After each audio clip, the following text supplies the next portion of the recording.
La portada AMLO termina y Sheinbaum toma el mando, es parte de esta pues portada que traemos en la revista Contralínea esta semana y pues vamos a recordar ahí algunos aspectos de esta entrevista que le hizo nuestra compañera Nancy Flores a el presidente Andrés Manuel López Obrador en los meses anteriores, porque se abordaron varios temas ahí que son relevantes, no solamente este ejercicio matutino de la conferencia, sino también algunos aspectos que cambiaron el rumbo de este país. 9.5 millones de personas salieron de la pobreza, lo veíamos también en la conferencia mañanera, la recuperación del salario mínimo, del poder adquisitivo que se fue perdiendo constantemente desde las últimas 3 décadas en este país, para no ir tan atrás.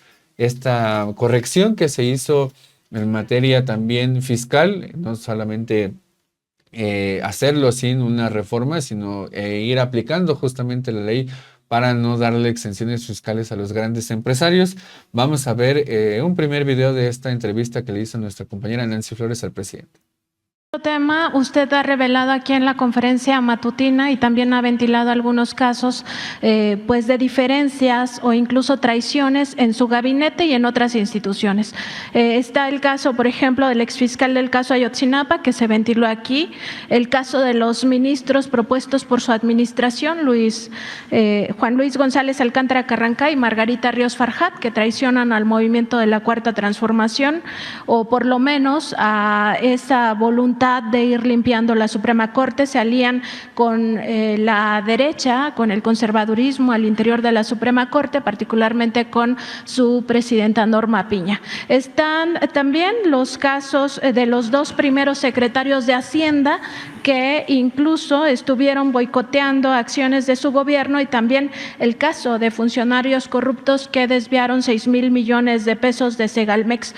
Todos estos casos se han revelado en esta conferencia. Preguntarle, presidente, además también los casos de corrupción en aduanas, preguntarle si hay traiciones más graves que haya detectado usted, cuáles serían estas, y también cómo se puede lograr que esto no se repita. Y esto también trasladado al poder legislativo, porque ahí pues muchos llegan, digamos, con la investidura de izquierda, apoyados por partidos de izquierda, por gente que cree en ellos, y al final traicionan y se van a la derecha, al bloque conservador. Entonces, eso, presidente, si se han detectado. Yo creo que he padecido poco de traiciones, o las traiciones que hemos enfrentado no han tenido efectos nocivos. Hemos logrado revertir el daño de esas traiciones, y en la política y en procesos de transformación siempre tiene uno que enfrentar a quienes se olvidan de los principios, quienes no le tienen amor al pueblo, quienes son oportunistas, convenencieros, solo los mueve la ambición al poder y al dinero. No se vive en una sociedad perfecta, más cuando durante 36 años impusieron un modelo que tenía como objetivo principal lo material, el triunfar a toda costa, sin escrúpulos morales de ninguna índole. Entonces, siempre hay traiciones, y repito, más en las épocas de decadencia. Sin embargo, no ha pasado a mayores, una de las cosas que más lamento fue el fraude en Segalmex, porque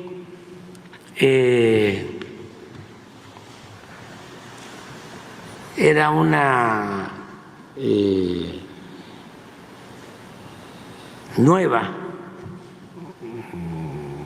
dependencia para apoyar a los productores del campo, muy parecida, ¿sí?, a Conasupo de los viejos tiempos, desde luego buscando que no siguiera esos pasos de corrupción de Conasupo, pero con el propósito de ayudar a los productores. Entonces, en sus tiempos Conasupo fue muy combatida, ¿sí?, por los caciques, por los acaparadores, los coyotes, porque jugaba un papel de adquirir las cosechas. El general Cárdenas creó los precios de garantía para los productos del campo y destruyeron por la corrupción a Conasupo. Pero no quiere decir que esa función no sea importante para apoyar a los productores. Entonces creamos esta dependencia Segalmex y por descuido, mala suerte, se corrompen funcionarios. Y lo lamenté mucho. Claro, están en la cárcel los responsables y no hay impunidad para nadie. Yo diría que esa es la mancha que me llevo. Aún cuando enfrentamos esa corrupción sin tolerancia de ningún tipo. Se recuperó el dinero, también eso se tiene que informar. Antes de que yo me vaya, va a venir aquí a informar sobre eso el secretario de la Función Pública. Pero es un caso aislado. No hay nada que haya significado, como era antes, ¿sí?, un acto de corrupción mayor o muchos actos de corrupción, como sucedía en los anteriores gobiernos. Por eso puedo sacar el pañuelo blanco. No hemos permitido la corrupción de nadie, y las traiciones pues no han hecho mella.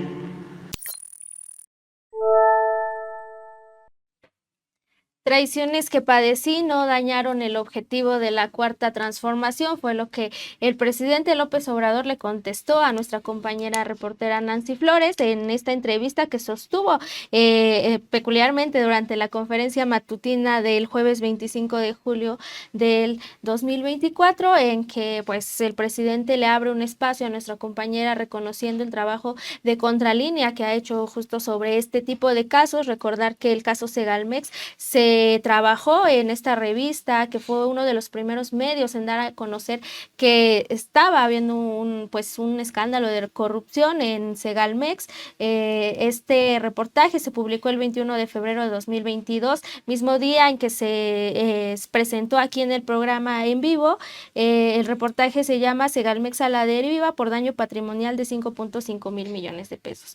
Recordar que, como lo habíamos anunciado, en Contralínea siempre se se han documentado este tipo de casos y actos de corrupción. En este sexenio pues fue el único caso que se pudo documentar abiertamente con pruebas, con datos que estaba ocurriendo, y el presidente dice, pero las personas que participaron en este caso están pues siendo enjuiciadas, muchos de ellos ya tienen un proceso penal, y pues bueno, es lo que dice, es la única mancha que me llevo en mi sexenio.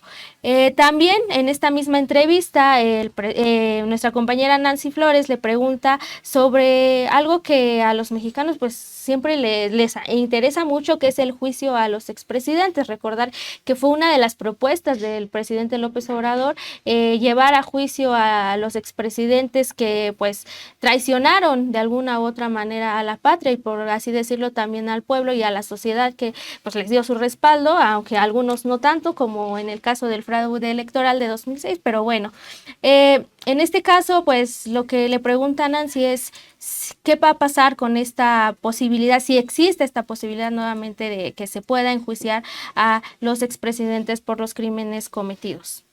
Presidente, esto evidentemente tiene que ver con justicia. No son actos políticos, no son actos de venganza, y viene un periodo en el cual se renueva el Poder Judicial de la Federación. Si esta reforma abriría una oportunidad para que sean juzgados estos delitos, nadie los está inventando, estos crímenes se cometieron en esos sexenios, si se abre la oportunidad para pues que el pueblo de México por fin obtenga justicia en su propio país y no tenga que ir a instancias internacionales. Bueno, Nancy, yo fui muy claro desde que tomé posición. En el discurso de toma de posición hablé de que teníamos que optar entre meter a la cárcel a muchos que habían cometido actos de corrupción, empezando por expresidentes, o pensar en el futuro, darle vuelta a la página y demostrar que era posible acabar con la corrupción, que si optábamos, y esa es mi opinión, por la persecución, por los actos espectaculares, como lo hizo Salinas, que llega y mete a la cárcel a un líder petrolero y a un empresario, y todo el mundo aplaudirle, ¿no? Y luego él termina entregando a amigos cercanos bienes del pueblo, de la nación.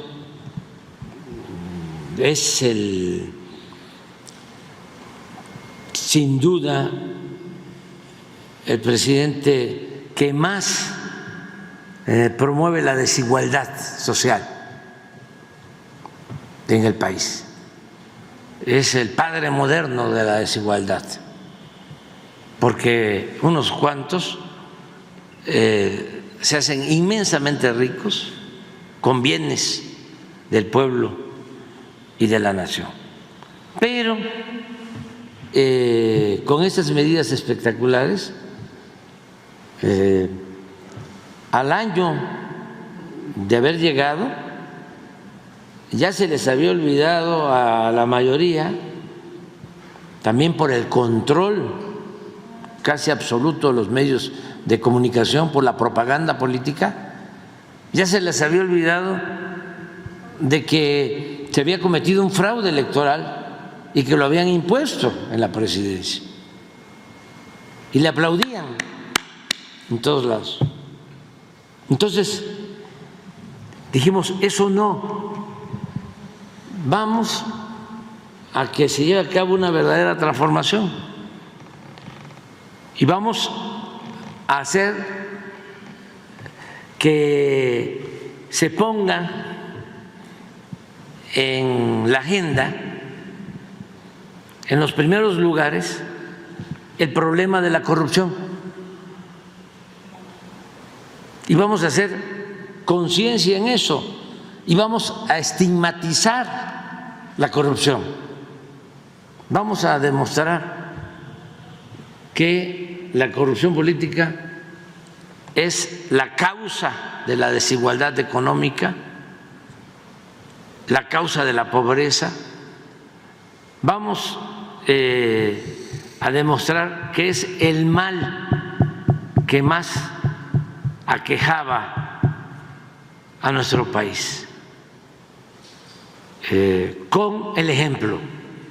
Pero si metíamos a la cárcel a los corruptos y teníamos que empezar de arriba para abajo, pues nos iba a llevar muchísimo tiempo y no íbamos a poder sentar las bases de la transformación. Por eso hablo de que la política es optar entre inconvenientes. Presidente. Y es justicia también,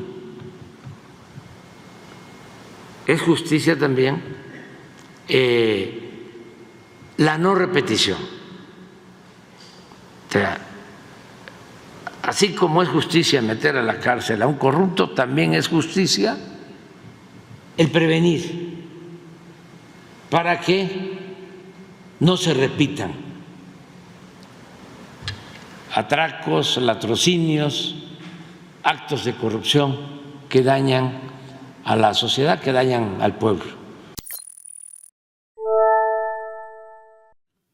Pues importante este tipo de declaraciones que dio el presidente Andrés Manuel López Obrador en esta entrevista especial que dio a nuestra compañera reportera Nancy Flores, porque justamente no se dio otra entrevista de este estilo en lo que restó del sexenio desde julio de aquel entonces hasta la fecha. Fue la última que se hizo, o la última que hizo el presidente Andrés Manuel López Obrador.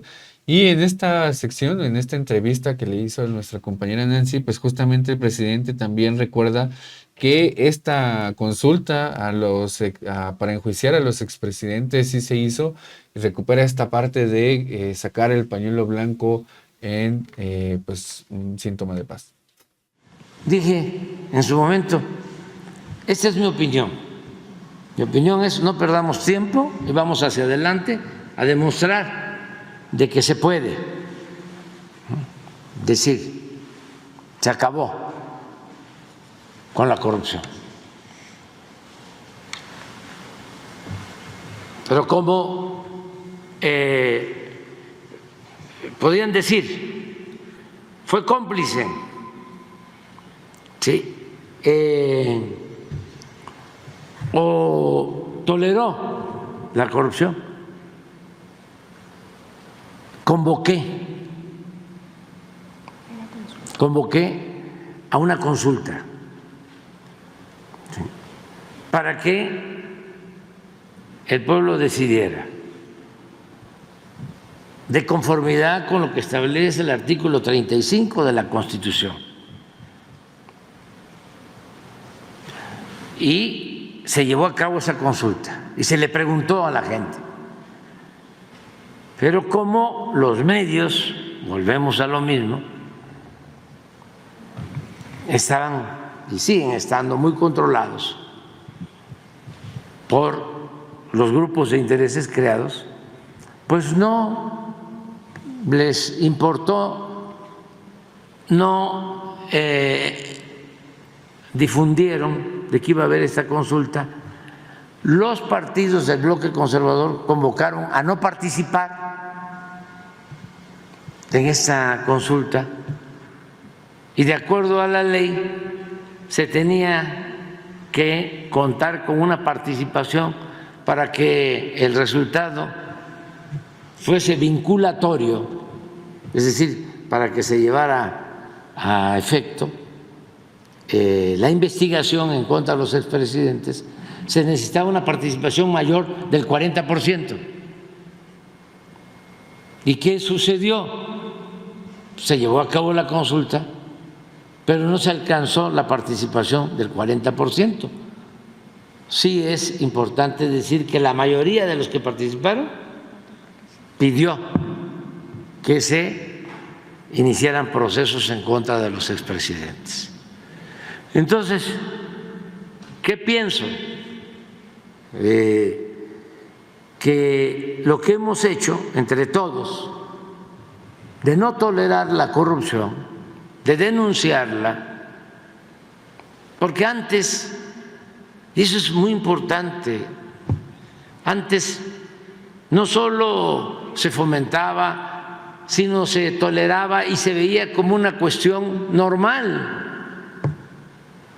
Un expresidente llegó a decir que la corrupción era parte de la cultura del pueblo de México. Y nadie, ninguno de estos periodistas famosos, conductores de radio, de televisión, ninguno hizo una mención a ese absurdo, ofensivo para el pueblo de México. Y lo mismo, no existía la palabra corrupción en el discurso político, no se hablaba de corrupción en el Congreso, mucho menos en el Poder Judicial, ni en el Ejecutivo, bueno, ni en la academia, ni en las universidades. Lo he dicho varias veces durante todo el periodo neoliberal. No se elaboraron tesis de licenciatura, de maestría, de doctorado sobre el principal problema de México, que era la corrupción. Entonces, hemos avanzado mucho porque eso ya no es como antes. Ya esa tolerancia a la corrupción, el aplaudir a los corruptos, el que se dedicaran a robar y no perdieran ni siquiera su respetabilidad, ya eso ya no existe. Ahora la gente denuncia y ahí están los resultados electorales. ¿Por qué no ganan los conservadores? Porque son muy corruptos y la gente lo sabe, muy corruptos y muy hipócritas.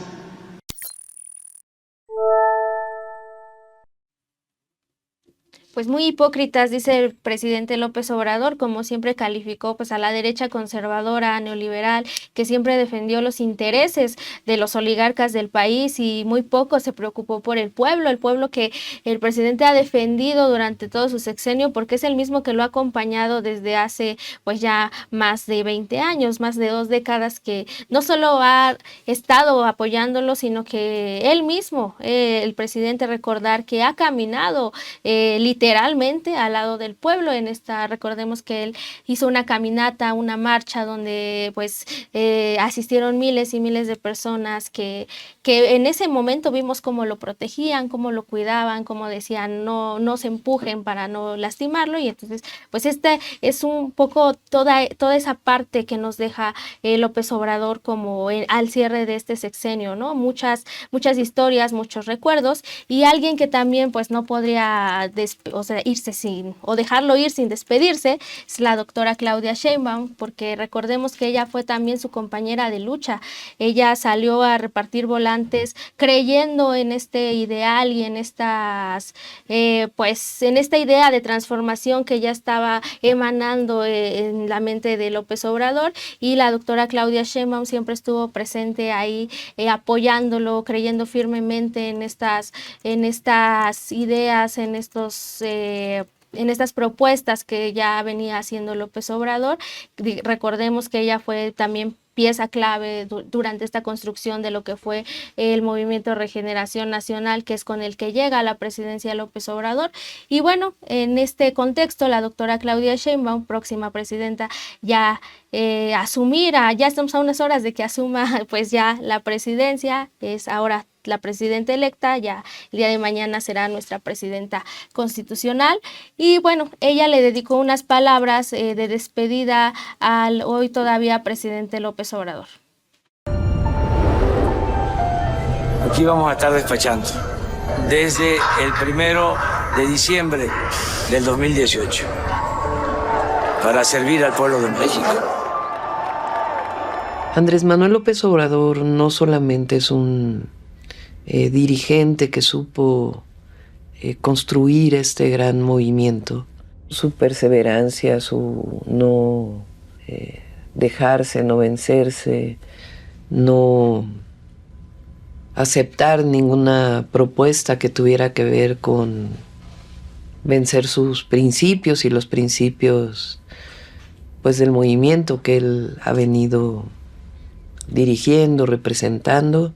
Un dirigente puede poner en riesgo su vida, pero no tiene el derecho de poner en riesgo la vida de los demás. Solo imaginemos que en el 2006 él hubiera dicho, me retiro, o en el 2012 él hubiera dicho, ya no voy a participar.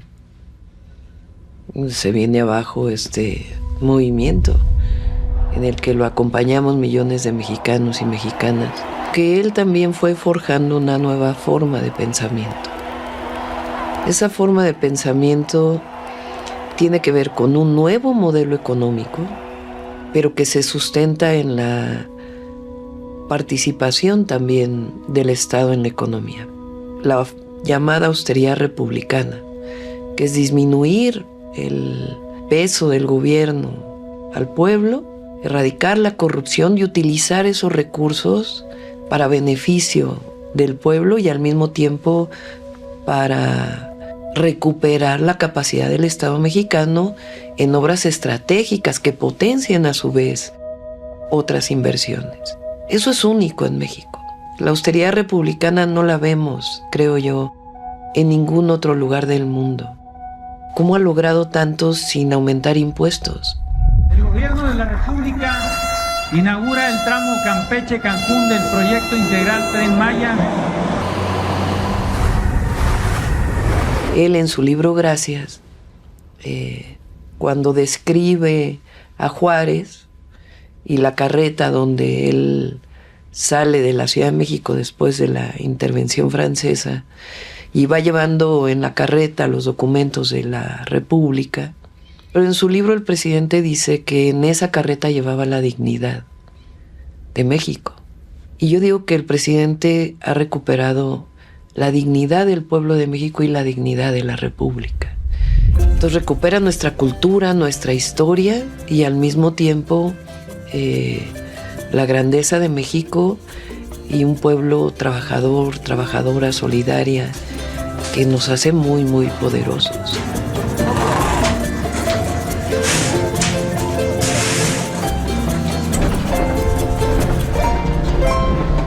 Tuvieras que definirlo, ¿qué tomarías de López Obrador? ¿Cómo lo retratas? Su amor al pueblo. Yo ahora que he estado viajando con él, es que el presidente López Obrador se funde en el pueblo. Y el pueblo se funde en su presidente. Esa cercanía, esa entrega, esa comprensión mutua, yo creo que hablan del general Lázaro Cárdenas y su amor por el pueblo, pero esto que hemos visto en el presidente es algo que es un ejemplo, porque además se traduce en su política, en la manera de hacer política y al mismo tiempo su decisión y su voluntad.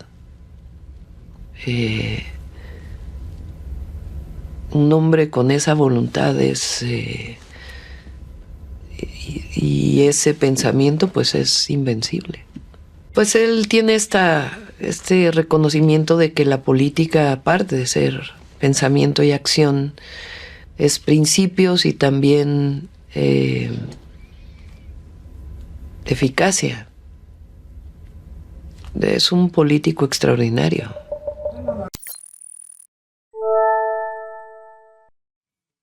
Un político extraordinario es lo que menciona Claudia Sheinbaum en esta entrevista, bastante interesante, bastante larga también, El presidente se retira con 77% de aprobación según la encuesta de Encol, que es la última que realizaron hacia finales de este mes, hace unos días, con 8.2% de una calificación. Y recordar que también en este video se apreciaban ahí algunas imágenes de la marcha histórica que hizo el presidente Andrés Manuel en años pasados. Participaron 1.2 millones de personas con el presidente Andrés Manuel.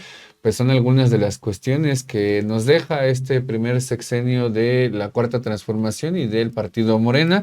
Y para darle continuidad a este tema principal que traemos hoy en la revista Contralínea, nuestra compañera Anaí del Ángel pues nos presenta un trabajo sobre la economía con Andrés Manuel López Obrador, Anaí.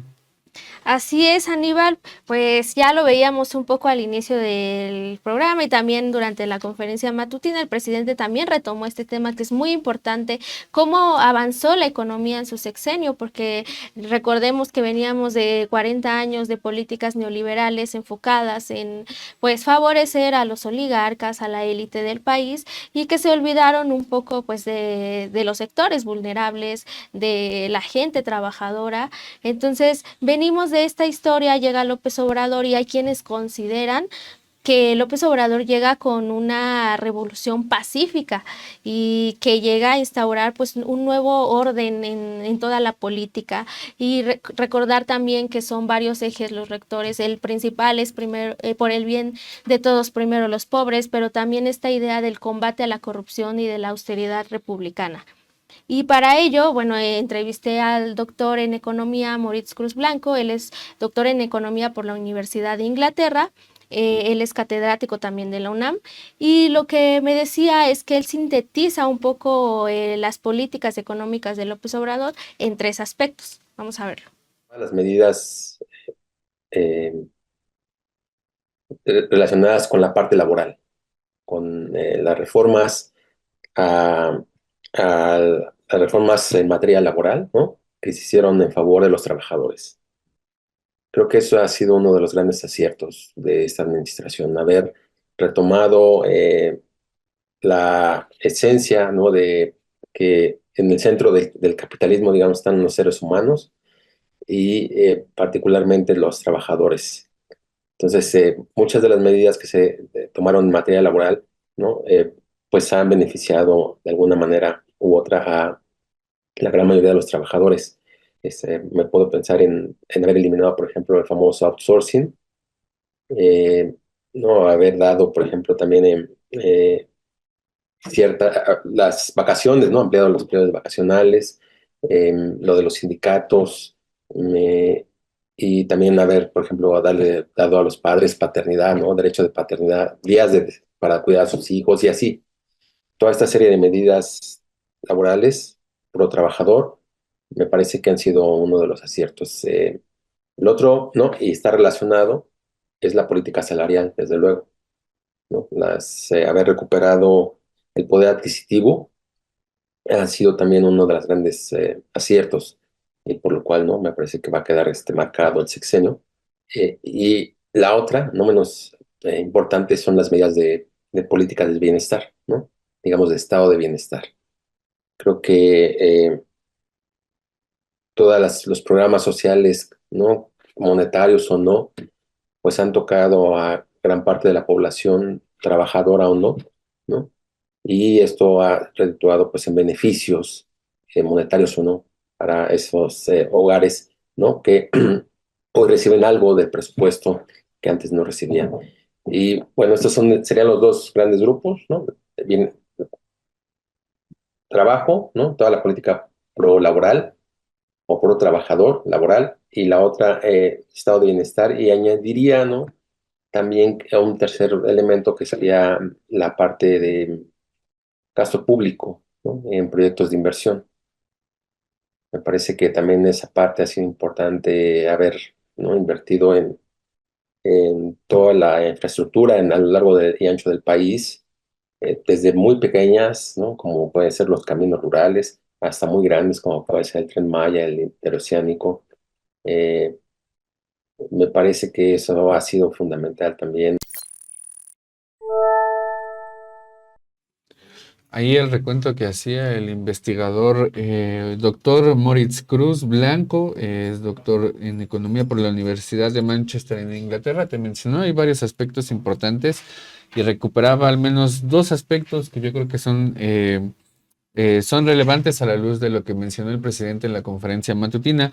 Esta eliminación del outsourcing, que hay que decirlo, muchas empresas se opusieron a este tipo de modificaciones que permitía pues a los trabajadores recuperar derechos perdidos, la ampliación del periodo vacacional, que también hay que mencionarlo. México es uno de los países con los días o con menos días de vacaciones a nivel internacional.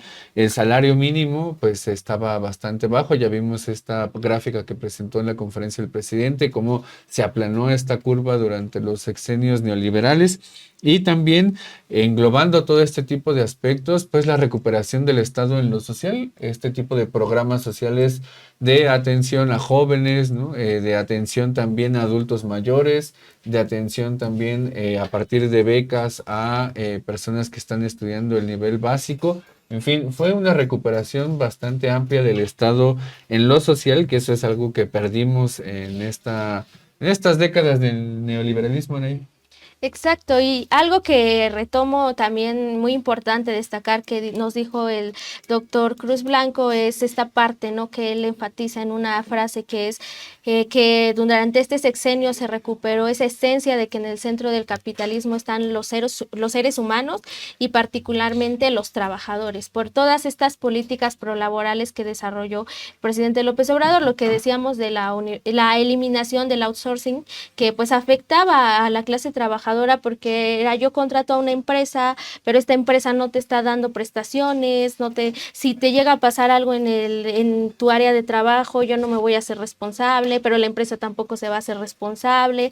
Entonces, cuando López Obrador ve pues que aquí hay un problema, decide atacarlo, decide combatirlo y de hecho él tuvo que negociar, que eso es algo que también hay que destacar, él negoció directamente con estos sindicatos de empleadores, con los empresarios, negoció para que se pudiera reformar pues el artículo constitucional que prohibía ya ahora sí como esta entrada del outsourcing en México, y fue un acto que además el presidente López Obrador calificó como un acto de justicia laboral.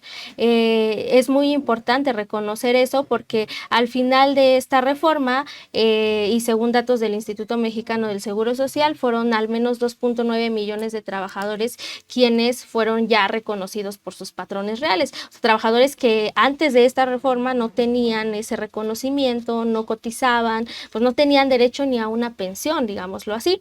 Y algo también que va muy de la mano y que ya mencionabas y que hoy también destacó el presidente López Obrador, pues es este aumento salarial, ¿no? Mientras que en el sexenio, por ejemplo, de Vicente Fox, cuando se decidió aumentar el IVA, el presidente López Obrador contó en una de sus conferencias que Fox le dice, pues hay que hacer más grande el pastel, pero para los de arriba, ¿no? Nunca para los de abajo. Dice, hay que apretarnos el cinturón, y dice López Obrador, pues el cinturón se lo apretaban a los más pobres, no a los de arriba. Y entonces él viene y termina con esto, y entonces por eso es que hay un aumento salarial, que es algo que se debe de destacar porque pues es algo que no se ha visto en otros países tanto como en México, es algo que destacan organismos internacionales y es de lo que nos habla también el doctor Cruz Blanco.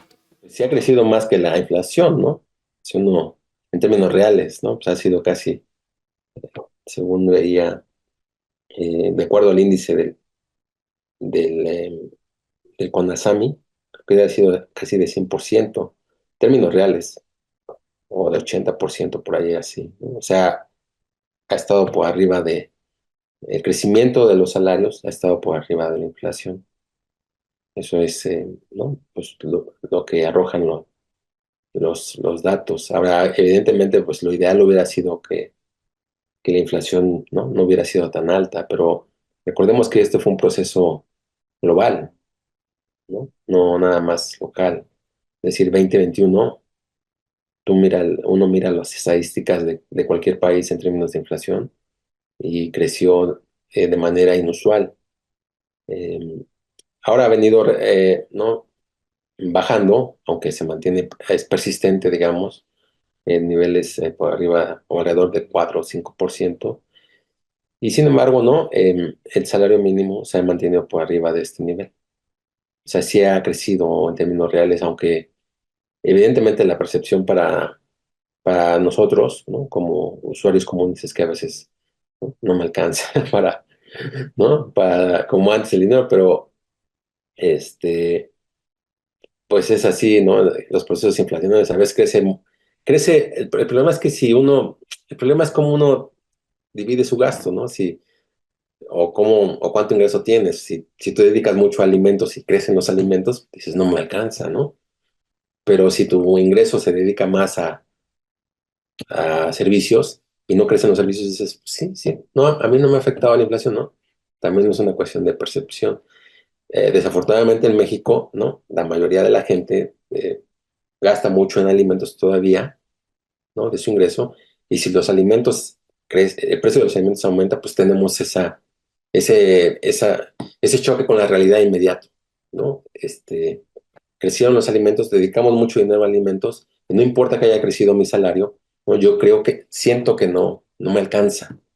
El problema es que efectivamente, ¿no? Los alimentos han crecido por cuestiones, pues, ¿no? Globales también, ¿no? El cambio climático, la guerra en Ucrania, y eso nos ha dado esta percepción de que de nuestro salario no ha crecido.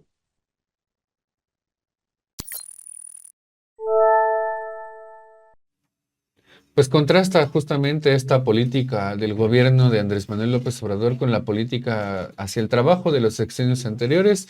Solamente para recordarle a la audiencia, en el sexenio de Enrique Peña Nieto, solamente incrementó el salario mínimo poco más de 26 pesos en 6 años. En este sexenio, el salario mínimo se duplicó, pasó de 102 pesos a 248.9 pesos. Es una política que contrasta pues con los sexenios anteriores, Anaí. Exacto, también recordar que según un estudio publicado por la Organización para la Cooperación y el Desarrollo Económicos, OCDE, el salario en México incrementó en 142% entre mayo de 2019 y mayo de 2024, ya una vez descontados los procesos inflacionarios.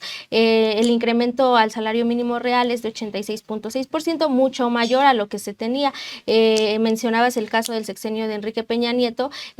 Durante su sexenio solo hubo un aumento de 23.60 pesos, mientras que en el de López Obrador el incremento sexenal fue de 160.57 pesos. Y si nos vamos más atrás, en el de Calderón el aumento durante todo el sexenio fue de 11 pesos y en el de Fox fue de aproximadamente 8 pesos. Entonces, pues, es una burla, ¿no? Y en este sentido también la doctora Noemí Levy Orlick pues nos dice que esta política de López Obrador contribuyó en gran medida a aumentar el ingreso pues de los más pobres. Yo diría que efectivamente hubo una política de ampliar los mercados internos y para ello se generó una gama de medidas de transferencias de ingresos, subir el salario mínimo, em, quitar el outsourcing, toda esa serie de medidas que contribuyeron a incrementar el ingreso de los más pobres. Entonces, efectivamente, eso sucedió.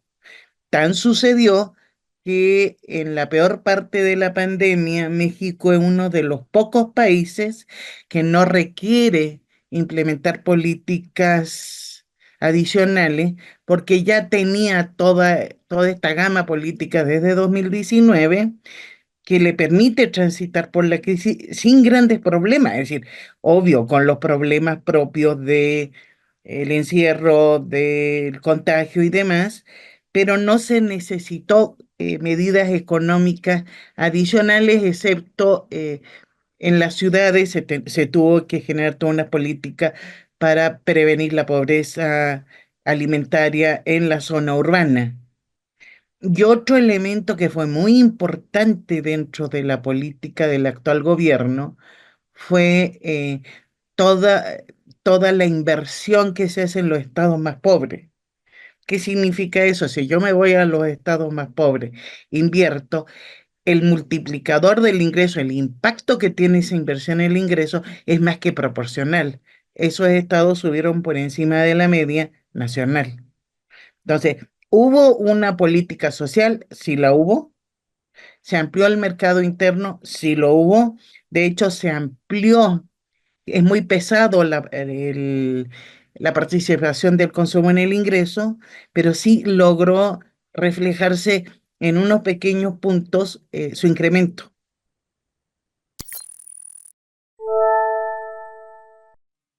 Hubo política social, hubo también esta ampliación del mercado interno, dos aspectos que se perdieron justamente en las décadas del pasado, décadas del neoliberalismo, y esta recuperación que hace también incluso el doctor Mortis también lo abordaba, ¿no? Estos dos problemas o dos grandes problemas, ¿no? A nivel internacional que también ejercieron presión en la economía mexicana, la pandemia que a todos y a todas nos afectó, a nivel internacional también tuvo muchas implicaciones en materia económica, en materia política también, ¿no? Pero sobre todo el aumento a partir de ahí de los precios de algunos alimentos y también de precios de varios de los energéticos, cosa que en este país intentó aplanarse esa curva también, ¿no? Que era el incremento de los precios de la electricidad y del gas. ¿Qué más te comentó Noemí Levi? Exacto, pues no hay que olvidar justo que pasamos por estas crisis globales que de alguna u otra manera pues atacaron y que también tuvieron efectos inmediatos en todos los países, no solo en México, y que a veces pareciera que a la oposición se les olvida y nada más es criticar por criticar. Ya teníamos a Zedillo ahí dando declaraciones diciendo que México salió adelante porque se murieron los pobres, ¿no? Con un descaro pues brutal, ¿no?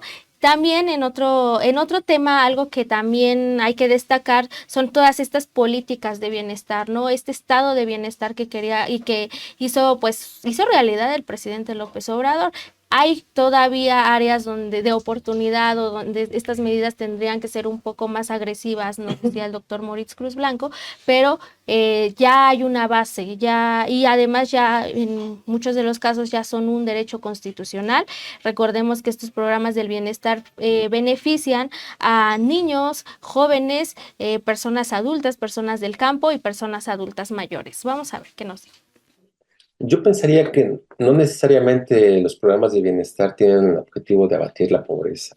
Yo creo que tienen el objetivo de redistribuir el ingreso, más bien, ¿no? O sea, darle esa parte del ingreso que generalmente se le daba o se quedaban con ellos las empresas, por ejemplo, evadiendo impuestos o los altos salarios del sector público y así, ¿no? Que eran finalmente ingresos que se generaban de la misma economía, redistribuirlos a las personas. Eso, a mí me parece más bien que ese es uno de los objetivos, darle cierto ingreso redistribuir el ingreso, perdón. Y en ese contexto, pues obviamente, bueno, cuando la pobreza, ¿no? Pues tiene varias dimensiones, como dicen, y una de ellas es el ingreso, ¿no? Pero no es toda la pobreza, ¿no? Hay que cubrir todas el resto de las capas o dimensiones de la pobreza. Creo que en ese sentido, pues cuando tú abates en cierta medida la pobreza, pero no la pobreza extrema, es porque no estás tocando esas dimensiones necesariamente que contemplan la pobreza extrema. Y allí, ¿no? Sí hay que tener políticas más enfocadas, me parece. Quizás es donde ha fallado este gobierno, ¿no? En tener unas políticas, porque esta es una visión más universal, ¿no? Unas políticas quizá para reducir la pobreza de manera más enfocada, la pobreza extrema, y que requiere, pues, un acceso a la educación, ¿no? Y que te mantengas en la educación, por ejemplo, a la salud, a la vivienda. Eso también, pues obviamente ahí faltan ser más agresivo, digamos, en términos de política para que gente que está en pobreza extrema, pues pueda salir, ¿no? Si uno piensa incluso, ¿no? toda la gente que trabaja en la informalidad generalmente está asociada a la pobreza extrema.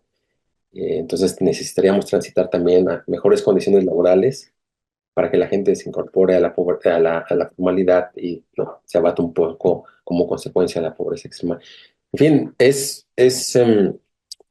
creo que la ausencia, ¿no?, de políticas más precisas para poder abatir la pobreza extrema, o más amplias en todo caso, para que la pobreza extrema pudiera disminuir.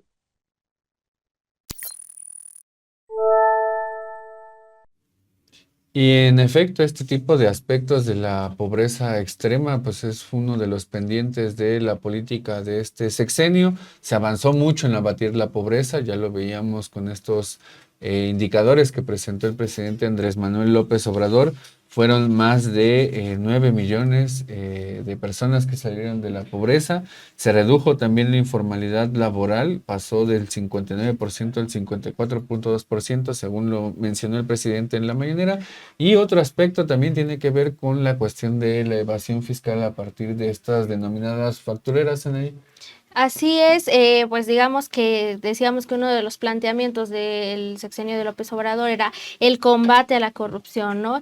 Y en el combate a la corrupción pues están este tipo de prácticas que se llevaban a cabo en sexenios pasados, que es conocido como factureras, y que pues le permitían la evasión fiscal y pues eso era un daño al erario público. Fundamental, es decir, una evasión, eso es una evasión fiscal. Además, estaba organizado a nivel nacional. Digo, yo me encontré, ay, si quieres te doy una factura falsa, pero ¿para qué? ¿Sí? Era una práctica común. Creo que es una actividad fuera de la ley.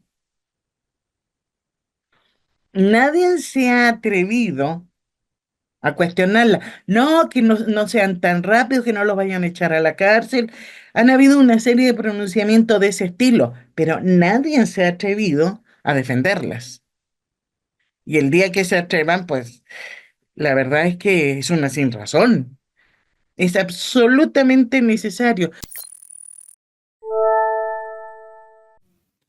Así es, era absolutamente necesario hacer este tipo de correcciones a la evasión fiscal, porque ya lo veíamos hace un momento en la conferencia matutina, pues justamente este tipo de políticas eran lesivas al erario público, con lo que se recuperó en este sexenio a partir de esta política de ya no dar exenciones fiscales a los grandes empresarios, pues logró construirse gran parte del Tren Maya, que es una de las obras que no solamente permitió hacer esta obra pública, sino también dio una gran cantidad de trabajos en el sur sureste del país y permitió, además de otro tipo de políticas públicas de construcción de infraestructura, que el sur sureste creciera mucho más por primera vez que otras regiones del país. ¿Qué más te comentó el doctor Moritz Cruz? Exacto, pues este combate a la corrupción pues permitió primero que nada recaudar más impuestos y que estos fueran destinados a los programas del bienestar. El doctor Moritz Cruz Blanco, por su parte, pues algo que destaca es este otro concepto de la austeridad republicana y que pues va de la mano con este también ideal de que no puede existir gobierno rico con pueblo pobre. Volvemos a hacer énfasis en que en este sexenio de López Obrador, pues no todo quedó en el discurso, sino que del discurso se llevó a la práctica y este tipo de ideas se hicieron realidad. El sentido, ¿no? Habría que reflexionar un poco antes en el sentido de lo que es lo que se entiende por austeridad republicana, y que creo que se sintetiza en esta idea de que no puede existir, ¿no?, como dice, gobierno rico con pueblo pobre, ¿no? O sea, la idea no era dejar de gastar, ni reducir necesariamente el tamaño del Estado, sino que dejaran de percibir altos salarios, ¿no?, y privilegios el sector público, los funcionarios, sobre todo en los niveles elevados. Atendiendo a esa idea, ¿no?, yo creo que fue adecuado que se introdujera este principio, ¿no?, de austeridad, de vivir con un salario por debajo de lo que gana el presidente, ¿no?, o igual, en todo caso, y con o sin los privilegios que se tenían antaño. Entonces, Me parece que ha sido una medida, ¿no?, sensata, eh, y se ha aplicado en donde se ha podido, ¿no?, como en el Ejecutivo Federal, en cierta medida en el Legislativo se señala, pero no, quedan todavía muchos espacios públicos donde esto no se ha podido instrumentar. Pero me parece que el espíritu, ¿no?, y la aplicación, en ese sentido, ¿no?, han sido bastante sensatos y que tienen buen sentido. Pues otra de estas medidas relevantes en este sexenio fue justamente el de la austeridad republicana. Fue algo que atravesó este sexenio, estos 6 años del gobierno de la 4T. Anaí, ¿con qué concluirías? Pues nada más decir que este es como un pequeño resumen de todo lo que se hizo durante el sexenio de Andrés Manuel López Obrador, y nada más también decir que, pues como dice el presidente, amor con amor se paga. No por algo es el presidente que se va con un alto índice de aprobación, casi del 80% según la última encuesta publicada por Encol. Entonces, pues digamos que es un agradecimiento de la sociedad el que le está dando, ¿no? Que atacó a estas personas que habían sido olvidadas en 40 años de una década neoliberal. Así es, 40 años, 4 décadas de esta larga noche neoliberal, como la han titulado otros analistas, otros intelectuales, justamente revierte muchos de los procesos políticos, económicos, culturales que venían pues en declive y en decadencia, que era también parte de la decadencia del viejo régimen, este prianato que gobernó desde el 2000, estos dos partidos políticos. El PRI gobernó muchos años más de 70 años de esta hegemonía que fue cayendo y cayeron en decadencia, y pues justamente el presidente no desaprovechó esta última conferencia para pues recordar, ¿no?, con esta imagen que presentaba del gobierno de Peña Nieto con los grandes medios de comunicación, cómo hicieron esta alianza para cubrir mediáticamente las atrocidades que estaban ocurriendo en aquel sexenio.